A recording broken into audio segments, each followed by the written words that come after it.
Epstein.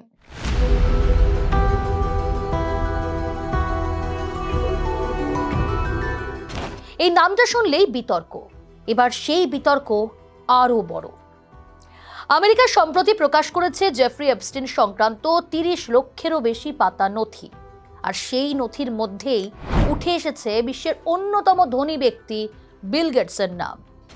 কিন্তু প্রশ্ন হচ্ছে, ওই নথিতে ঠিক কি লেখা আছে আর সেটার সত্যতা কতটা? প্রথমে বলি, এই এপস্টেইন ফাইলস আসলে কি। জেফ্রি এপস্টেইন ছিলেন একজন কুখ্যাত ধনকুবের।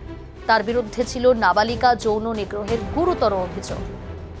2019 সালে জেলেই তার মৃত্যু হয়, আত্মঘাতী হয়। আর এরপর থেকেই দাবি উঠছিল এপস্টেইনের সঙ্গে কারা কারা যোগাযোগে ছিলেন, কারা তার পার্টিতে যেতেন, কারা তার মাধ্যমে পরিচিত ছিলেন। এই সমস্ত তথ্য সামনে আনা হোক। নিউজ 18 বাংলা ডিজিটালে আপনাদের স্বাগত। প্রিয়াঙ্কা রয়েছি আপনাদের সঙ্গে। আর তারপর থেকে একে একেই প্রকাশ্যে আসছে তার ফাইলগুলি। এপস্টেইন সংক্রান্ত আরও কিছু ফাইল প্রকাশ করল আমেরিকার বিচার বিভাগ।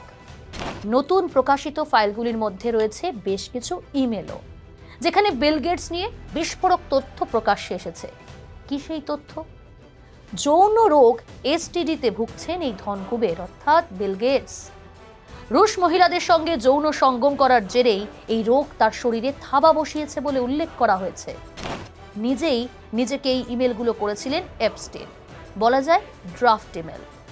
আর সেই রকমই একটি ইমেলে দাবি করা হয়েছে রুশ মহিলাদের শয্যাসঙ্গী হওয়ার পর যৌন রোগে আক্রান্ত হয়েছিলেন শিল্পপতি তথা মাইক্রোসফট প্রতিষ্ঠাতা বিল গেটস। এপস্টেইনের লেখা অনেক নোটই তার ব্যক্তিগত রাগ, হতাশার গল্প কথা। তাদের বক্তব্য পরিষ্কার, এই দাবি সম্পূর্ণ মিথ্যে, এর কোনো বাস্তব ভিত্তি নেই। এই অভিযোগের ভিত্তিতে আজ পর্যন্ত বিল গেটসের বিরুদ্ধে কোনো মামলা, কোনো তদন্ত কিছুই হয়নি। তাহলে এই নথিগুলো বিশ্বাস করা যাবে কি? এটাই তো সবথেকে বড় গুরুত্বপূর্ণ প্রশ্ন। এই নথিগুলোতে অনেক কথাই কিন্তু লেখা আছে, কিন্তু সব লেখা সত্য নয়, সব লেখা প্রমাণিত নয়, সব লেখা আদালতে যাচাই করা হয়নি।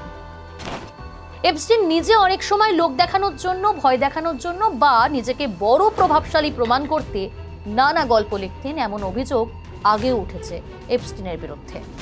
তাই শুধু একটা কাগজে নাম থাকলে কেউ দোষী হয়ে যায় না। বিল গেটস আর এপস্টেইনের সম্পর্ক কেমন ছিল, এই প্রশ্নের উত্তরও অনেকে খোঁজার চেষ্টা করছেন। বিল গেটসের সঙ্গে একসময় সুসম্পর্ক ছিল এপস্টেইনের। সেই সময়কার বেশ কিছু ছবিও প্রকাশ করা হয়েছে এই নথিতে। একসঙ্গে এপস্টেইন ও গেটসের ছবি দেখা যাচ্ছে বিভিন্ন জায়গায়। একসময় বিল গেটস এপস্টেইনের সঙ্গে তার সম্পর্কের জন্য আফসোস করেছিলেন। উল্লেখ্য, এপস্টেইনের সঙ্গে বিল গেটসের সম্পর্ক যে বিচ্ছেদের অন্যতম কারণ, সে কথা কিন্তু আগেই বলেছিলেন মাইক্রোসফট কর্তার প্রাক্তন স্ত্রী মেলিন্ডা গেটস। বিল গেটসও স্বীকার করেছেন তিনি একসময় এপস্টেইনের সঙ্গে কয়েকবার দেখা করেছিলেন। তার দাবি, চ্যারিটি আর দানের বিষয় নিয়েই আলোচনা হতো এপস্টেইনের সঙ্গে। পরে গেটস নিজেই বলেছেন ওই সম্পর্ক রাখা ভুল ছিল, কিন্তু এই সাক্ষাতের মানেই অপরাধ নয়, এটাও মানতে হবে, বা এই নতুন অভিযোগ সত্য এমনটাও প্রমাণ কোথাও নেই। এই সমস্ত উত্তর মিলবে, তদন্ত চলছে। আর এপস্টেইনের একের পর এক যে ফাইলের তথ্য সামনে আসছে তা সত্যিই চাঞ্চল্যকর। কতটা প্রমাণিত, কতটা সত্য, সে তো সময় উত্তর দেবে।